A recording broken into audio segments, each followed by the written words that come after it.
This is the Norris Group's Real Estate Investor Radio Show, the award-winning show dedicated to thought leaders shaping the real estate industry and local experts revealing their insider tips to succeed in an ever-changing real estate market. Hosted by author, investor, and hard money lender, Bruce Norris. Hey everybody, it's Aaron Norris with the Norris Group. We are here with somebody else with a really fantastic name, Aaron Mazzrillo. Yeah. We have so much in common. Like, so much. Living on the East Coast for a while. We've both done that. Did you live on the East Coast? I'm from New York. Yeah. And did you say Aaron out there?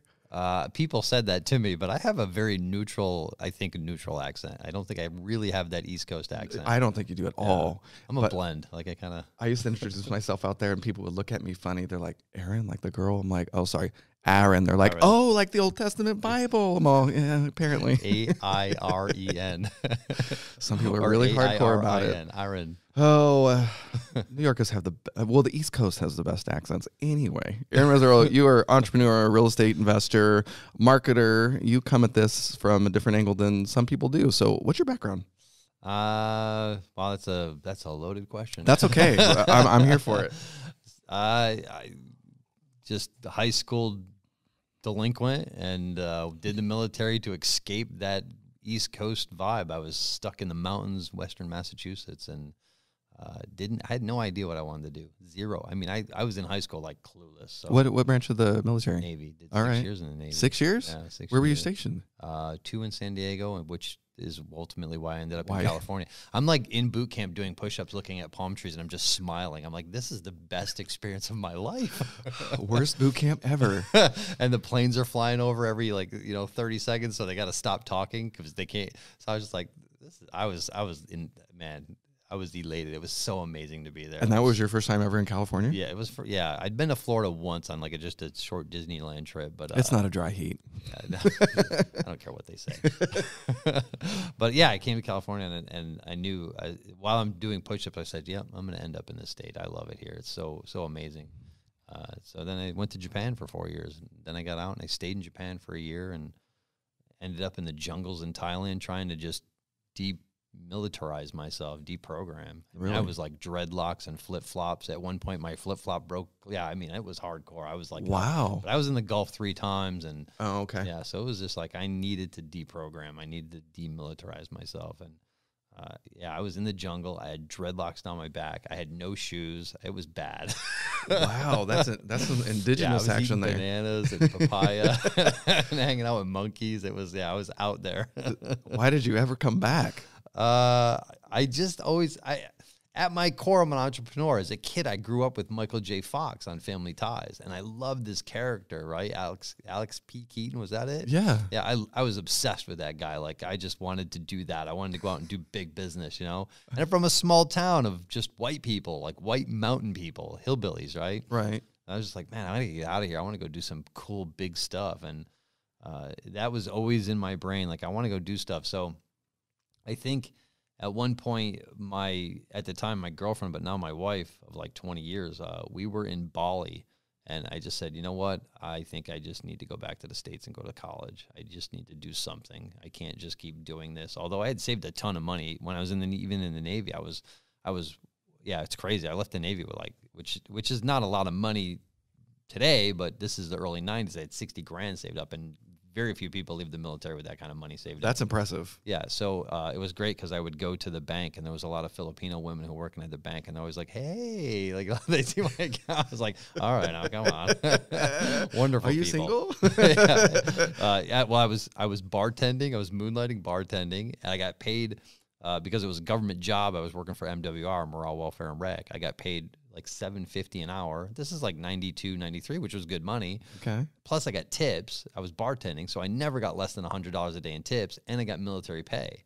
And I was a rescue swimmer, so I got hazardous duty pay. Right. And so we'd go to the Gulf. I was in the Gulf for a year and a half, and there was no taxes when you're in the Gulf. Right. So I lived off of just my tips because it was cash. So all my Navy pay and all my pay from the club, I just banked it. I just kept sticking in the bank. Good for you. Wow. And then I came out to California after college. I used my GI Bill, so I had no student debt. Where'd you go to school? Which is an option. If you're thinking about going to college, you could use the GI Bill and not get all that debt that everybody's so freaking out about. That's really true. Where'd you end up going to college? Just in my hometown, yeah, a crappy little state school. You know what? It's called MCLA. So if I just kind of like CLA, and if you they just assume they're like, yeah, oh, you're fancy. Oh wow, like yeah, I'm educated. What did you study?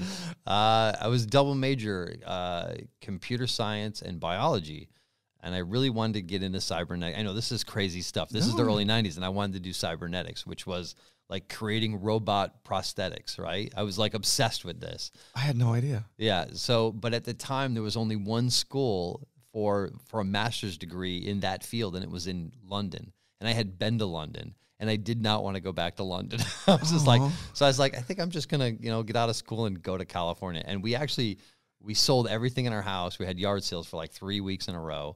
And then the last day I was just like I'm like, if you buy that, you got to take this. I was just giving things away. And we loaded up what was left in a U-Haul, and we drove across country. It was me, my wife, a dog, and 3 cats in a car. Oh. And the car broke down in Arizona, and we just basically hitchhiked to California. I'm like, the hell with it. Just leave everything. With the animals?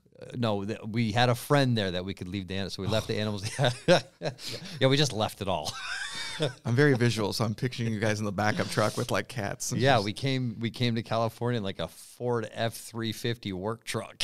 Oh my gosh, that's great. And I was homeless. We slept on a dude's living room floor. It was this guy had rented a house in Irvine, a small 2-bedroom house, and he was in one bedroom, and there was a dude and his wife and their dog in the other bedroom, and then me and my wife were in the living room on the floor.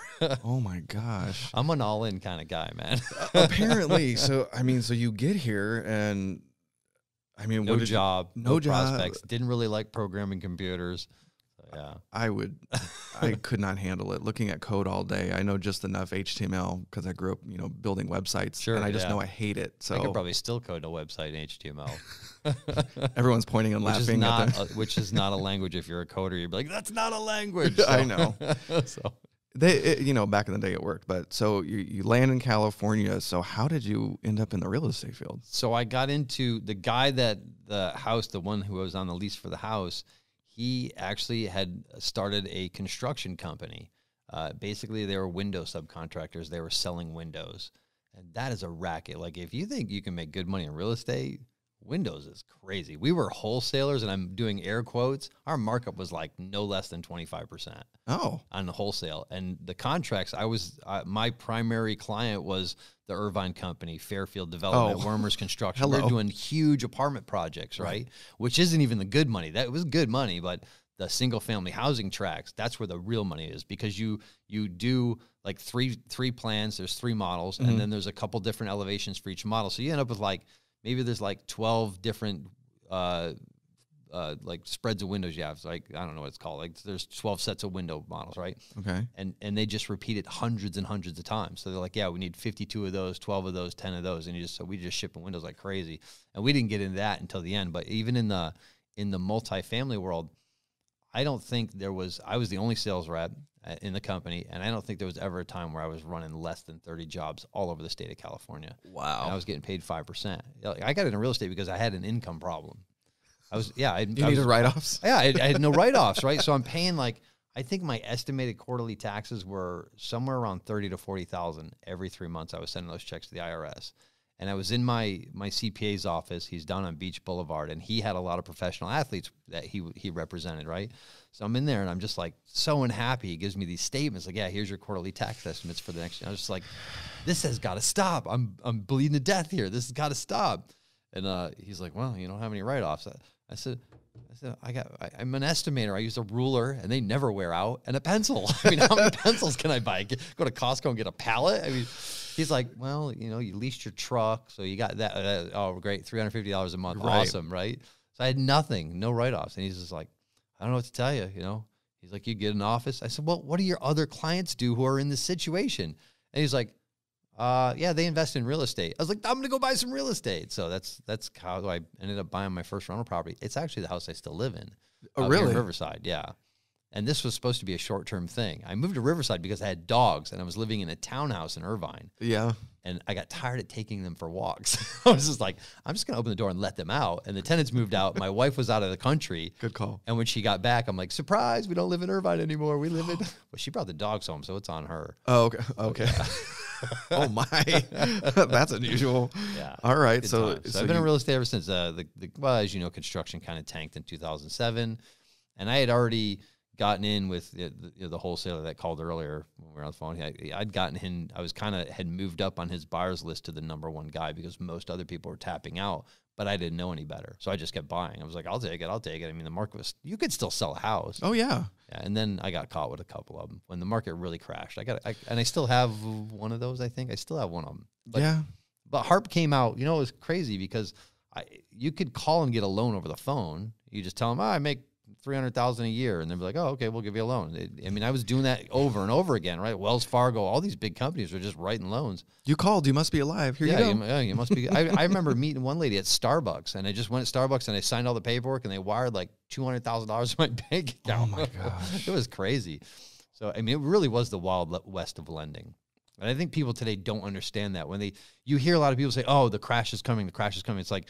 So I think, like, how long have you been in real estate? And they're like, oh, 8 years. I'm like, so you don't know. You just think that what happened was normal. Or like, try to get a loan over the phone and meet at Starbucks to do the paperwork again. That doesn't exist anymore. Oh my gosh. And they were like 10-year interest only. I mean, you know, it was crazy. So it has never returned. I mean, the last refi a year ago that I did, 225 PDF documents, every HOA, every bank statement, every property. I mean, I've tried to do I mean, a lot of my friends are doing refis with credit unions and things like that. And I try to go through that process, and it's just it's a financial colonoscopy, right? That's a great way to put it. It really is, right? It is. So I have one now, and I could go that route, or I could call Craig, which I did. He called me. I was in the park. He was like, "Hey, Aaron," I was like, "I'm actually in your parking lot." He didn't know you were going to be here I'm not coming today. in today. I was like, now that you're telling me everybody's got the flu, I'm kind of glad. Exactly. So I say, I'm just going to go through the Norris Group, and I mean, yeah, I'm throwing a shout out to you guys, but I love your service. And Craig is like, man, it's been so amazing to see how long, you know, you've been in the business and the people that you're associated with, the people that have come up when you and what you guys have done. And I was like, dude, I couldn't have did it without you. I mean, I had access to some HELOCs back then, but as soon as 2008 hit, they froze all those. So I would have been out of business, but you guys were there. So it was been phenomenal that you guys, and still today, like I said, I have a house in Riverside that appraised for $475. I bought it in 2008 for like $140. It's a duplex downtown, so it's a prime piece of real estate. Oh yeah, I think you're going to be so happy. Yeah, and I only owe $60,000 on it now. And Jeez. Craig's like, "How much you want to borrow?" And I was like, "I don't know, $290,000." He's like, "Sweet, we'll make it happen, right?" So you're going to wire after I pay off the first, I get like $220,000 tax free wired into my account. This is my first cycle too as a real estate investor. You know, I go from being an actor in New York City. I come back. I never thought I'd work for the Norris Group. So one of the most challenging times was in 2009. Just having to raise at the time, it was I think we were one of the first lenders that had a long-term program. We're one of the few hard money lenders still around, and raising 8-year loans at 9.9%, that was so challenging. And I can't imagine how, it must be. I saw, like, I was Googling one time, sorry to jump in, but no. I kind of always assumed, like, oh, you guys are just lending your own money out. Then Bruce has pockets that just drag a mile behind him on the ground, you know? Mm-hmm. And I was online one time and I was Googling, like, raising money. And it was like a Norris Group, TNG. I was like, oh, now I get it. They raised, they're broke. So very smart. Well, and, you know, a lot of hard money lenders think we're crazy because we don't pool money. And there's some benefit to that, including we can be really flexible. Yeah. So we were the first with a sub 7% interest rate on a loan in California too. And then Florida is very different, but we change with the market. Like we're here. I mean, accessory dwelling units, we have a second program, but that's only because we dug deep. Yeah, you've changed with the times. And that's what's amazing about you guys is that you're always on top of it. You always have a new program to meet what's coming. And I think you guys had that before it was even popular amongst investors. You guys like, hey, we're rolling out the ADU. We're rolling out the build to rent. I mean, let's do it. Yeah, it's been amazing. Well, we're having fun, and we're just warning people. I mean, a lot of the investors that we know along the coast that we're doing high-end stuff, they've really just got a little bit more conservative, which is great. We're not going anywhere. We're definitely lending. There's a lot of competition in the hard money space. A lot. There's a lot of Wall Street lenders. My favorite was talking to a Wall Street company that wanted to buy our notes because they were no longer happy buying a Wall Street lender's notes. Wow. So what's really interesting is that it's that local that it seems like even Wall Street understands that there's some expertise that you just can't get into without, boots on the ground. So anyway, so you started in Riverside in 07. You started buying. I think the house that I'm in, I probably bought. It was actually a foreclosure, which was really weird that I bought that. I think in like 2003. Okay. Yeah, it's just a track house. I mean, I'm a simple guy, right? So it's just a 3-bedroom, 2-bath track house. Okay. And I actually bought it for fun. I didn't buy it. I bought it just because I wanted depreciation. I didn't even rent it out for like 6 months. I used it as like because I wanted you to losses. I wanted to rent loss. I wanted to learn the business from the ground up. Like I wanted to be, and I wanted to do it because I knew I didn't want to do the work. I wanted to learn it so I could, and I had no, I mean, I'd been on multifamily projects, huge construction sites. So I've been out there and had been exposed to all these different trades, but I didn't really understand from the single family point of view, like what it's a different animal, right? So, Yeah. So going in and just doing a lot of the work myself and going out to the construction sites and finding a drywall guy and be like, hey, you want to come to my house on Saturday and I'll pay you $150 or whatever and come just, help me out and do that. So I would just get guys to come out and it helped me to understand what the actual, what the work involved was, because they say, oh, drywall, but think about, you got to get the drywall from Home Depot to your house. They're huge sheets. I mean, there's things involved there, right? And can't put it in the back of your Civic. Yeah. And so, I mean, it ends up being like at least half, if not more, than your cost of rehab is labor. And you send the guys to Home Depot, it's expensive, right? I mean, they're there, they want to be paid for their time. So I just wanted to be involved. And I get now that having gone to Home Depot, which was all the way at Limonite in the 15, 5 miles back to the house, realizing, oh, I forgot that thing. Back to Home Depot. Right? You do that a lot when you're rehabbing houses, or your contractors do. So you start to figure that stuff out, right? Having guys that are prepared. And I worked on that house every weekend for probably like 4 or 5, 6 months, I think. I don't remember exactly, but every weekend I was out here in Riverside.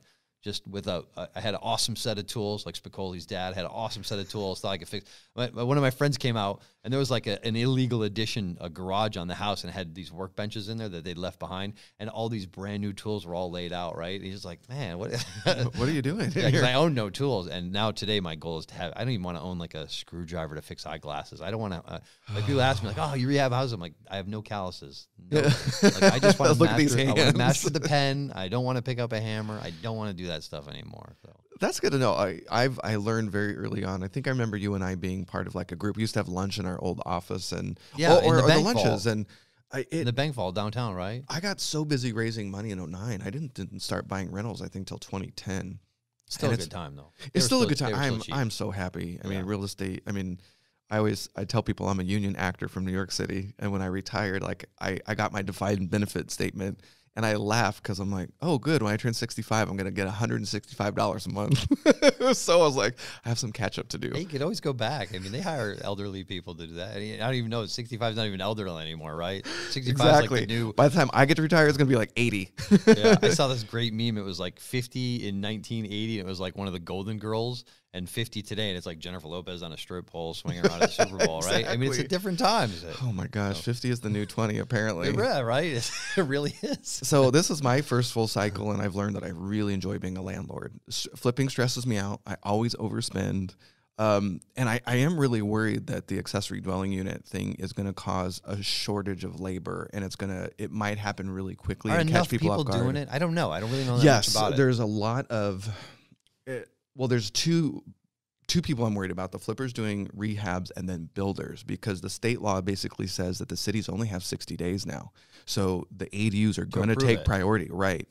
And then you interview some local builders, and they find out like some of their permits are taking like a year, and I'm like, oh man. I have a horrible story about this. I did a lot split in Riverside. Yeah, I did a lot split. This is why I'm on social media saying fake housing crisis. I did a lot split in Riverside. It was a corner lot. The streets all developed, right? So the main road it had houses on it, but the right side was commercial and the left side was all single family. Okay. So my house was on the corner, and the street going down was all like probably early 90s track housing. So my backyard, since my house was on the corner, the front door was on the main street, my backyard was an extra long backyard. It was 2 lots on that side street, right, of all track housing, right? Can you picture that? Was that town Riverside? Yeah, it was over on Mendoza. and Margarita. Margarita, Mendoza Margarita on the corner there. Oh, it's so weird. The Strong, there was a very similar situation. I was dreaming about splitting. Anyway, sorry. So while I'm buying the house, the guy is an old blind guy, and he's telling me, I was going to split this lot and build 2 houses. And if you've been in the business long enough, you hear lots of stories, right? So you're kind of like, yeah, right, okay, that's what you're going to do, right? I mean, why didn't you? Good idea. Yeah, well, I'm just going to rehab and sell it. So he just kept going on and on about how he's good. It's the perfect setbacks, and it's got the depth and the width, and he's just going on. I was just like, maybe there's something to this. So I said, well, I think I'll just swing by the planning department, building department, and ask some questions. I think I left like 3 hours later. They're like, oh, man, this is a perfect project. You need to go talk to utilities. You need to go talk. And I spent 3 hours there meeting at all these different counters, and I walked out there going, I'm going to split these lots and build 2 houses. And this is an infill project, right? Mm-hmm. Yeah. And everything was perfect. The lots, they had the exact minimum depth, the perfect minimum width. Everything was, the stars completely aligned on this. It took a year and a week to get approval. The same weeds were growing on the lot when I bought it, when I finally got the approval to build on an infill property. And they're bragging, saying, this is the fastest one we've ever done. I'm probably like burning bridges right now because I'm trying to do other development stuff in the city, but it's not their fault. It's really a money grab because I think that cost about $80,000. Why? I have friends in Georgia that will buy a piece of land and break ground within 2 months. Right. Same thing with Arizona. They'll buy ground and they're like, oh, we're putting up sticks. I'm like, what are you talking about? It's been 90 days. He's like, yeah, what's the problem? I was like, you don't know where I live. That's crazy. In Florida, we're helping the people doing 1031 exchange. That's very specific that people it's right for, but it takes 2 months. And why it's so important is that when you're doing a 1031 exchange, you got 180 days. So you can't deal with those kind of timelines. So California is really hard to do build exchanges. So, but I think there's tons of cool opportunity with ADUs and new construction. And it just feels like, well, I might as well jump into it. The iBuyer stuff, what's interesting, there's going to be a lot of hype about it. Zillow has definitely tipped their toe in. So there's 4, and they're all active in the Inland Empire. Oh, yeah. I think the easy ones are going to get harder. I mean, they do beautiful marketing. They're overspending on stuff, very much like we experience at the trustee sales. It's just you've got Wall Street buyers that are there. They're buying for a different reason. Oh, they're great people to wholesale too. Oh yeah, we have investors like Hotaler, you can sell. Oh yeah. And I've been complaining to all the data sources. I'm like, your data's going to be off in a year, and they're like, why? I'm like, because I've got wholesalers selling to you guys, and so you've got transactions that are going to show up more than once in the same year, and it's going to screw up the data. And they're like, oh. But yeah, I think the easy ones are going to get harder. But they're, as far as I can tell right now, they're not taking really big risks with really ugly rehabs yet. No, they don't want houses that have tenants in them. They don't want so they'll because I have a lot of rentals, they'll contact me and and they're very vague. There's like, we're interested in buying your house. They don't generally give you an address. So probably in hopes that you'll call and be like, oh, well, I'll sell you this one. But like one of them I called was Sunday, which horrible name. Like if you're going to come up with a business name, you should come up with something that when you Google it, there's not 10 million results for something else. Open door. Right. But like I Googled Sunday on the way here just to see. It was like, there's just ice cream. There's nothing mentioned about buying homes. You should have something a little more, like you want to capture the SEO. You need a good name that very unique. Yeah, that's unique, like eBay and Google. I mean, these are weird, unique names for a reason, right? Yeah. They're strategic. Mm-hmm. So when you come out with Sunday, and I was talking to him, like I called them, like, well, how did you guys come up with these? Like, oh, I don't know, our CEO just picked it. I was like, was he like on a sugar high or something? No, he's been in the business a really long time. No, I know that, but it's just a very strange thing to do. I'll have to ask him because I don't know why he came up with that name, because he was very involved in one of the hard money lenders in the Wall Street space for a long time. I thought he was one of the guys like in Redfin or something. Somebody told me he was one of the partners in one of these other companies. Lending Home. Lending, okay. Maybe some of the other people involved, but sure. Yeah, I don't know. I know that I haven't shown, I got to find out how they're buying, because they're on my radar, but I haven't seen any closes. Well, they won't do any tenant occupied. Okay. They will, but you have to get the tenant out, and they'll Right. advance you like 10 grand, and they're like, oh, we'll have like a 60-day closing, and they just make it a little more. I mean, getting tenants out is not that hard. I think last month I probably evicted 5 or 6 people. Like a boss. Yeah, I follow you on Instagram. Oh, I throw everybody out. I don't care. Right. Hardcore. There's a homeless population because of me. Oh, geez. Don't brag about that. That's terrible. Well, I mean, just so people know. Well, to be fair, I'm evicting people who are not paying rent. Right. No, I know. They make Murrieta was the top iBuyer for Riverside County, and I think in December they only bought 4. So when I'm looking at sales at 209 for the month of December from Ivar, I mean, it's a small fraction, but I like the model. I can definitely see why it's going to stick around. And then we have Keller Williams, EXP, and you've got Compass and Realogy actually all launching their own versions. So I talked to realtors in that space, and they all have just sort of been talking about it, but I haven't seen massive rollout of any iBuyer stuff. I think that model's interesting, and another model that's starting to take shape. Some little brokerages are doing it, whereas you essentially partner with the homeowner to rehab and flip their house. Compass is doing that. Derek Harms was on the radio show a couple weeks ago talking about that. There's a guy who's got billboards all over the IEs. I'm not going to give him a shout out, but he's doing it. There's a couple others. There's a team out of Pasadena that's doing it. So there's other people out there doing it. And I've come up with a name and a model, and we were going to do it. But I've got some other things going on, so I'm holding off on launching it. So I'm always kind of thinking ahead, right? That's like, I have friends in the business that we started at the same time, and their net worth just, I mean, it pales. Mine is a fraction of what they're at because they've been very focused, where I've been here more for the entertainment value. I don't really care about money. I honestly don't. I mean, I'm never afraid to lose money. I don't care. I can always go make more. I don't own anything expensive. I'm just not that. I'm not materialistic, right? So yeah, I just do it for the entertainment, right? I like to see.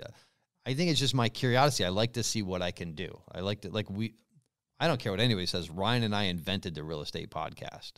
There was nobody out there who had it before us. Really? We started in 2007. Oh, we were way before that. Oh, did you really? Yeah, Ryan and I were doing the Friday hour free Happy Noon, whatever it was, conference calls. Oh, every that's Friday right. we did it. I forgot about Nobody that. was doing that stuff, right? We were doing it every Friday, and so people used to say, "Oh, you should do one of those podcasts." And I was like, "I don't even know what that is. Like, what is that?" And they're like, "Yeah, you can." So I was like, "Record it and put on." I was like, "All right, so let's record these, Ryan, and we'll put them on." We put them on the website for $1. I think we sold like 7 or something. What I don't know, but. Yeah, so I've always been kind of like, and then we did it for 2 years, and then all these other people, and I was like, I'm over that. Let's do something else. Like, so I always kind of like try to do, stand up forefront. Maybe one day I'll hit the big ticket thing. The Norris Group originates and services loans in California and Florida under California DRE license 012-19911, Florida Mortgage Lender license 1577, and NMLS license 1623669. For more information on hard money lending, go to thenorrisgroup.com and click the Hard Money tab. For more information on hard money loans and upcoming events with the Norris Group, check out thenorrisgroup.com. For information on passive investing with trust deeds, visit tngtrustdeeds.com.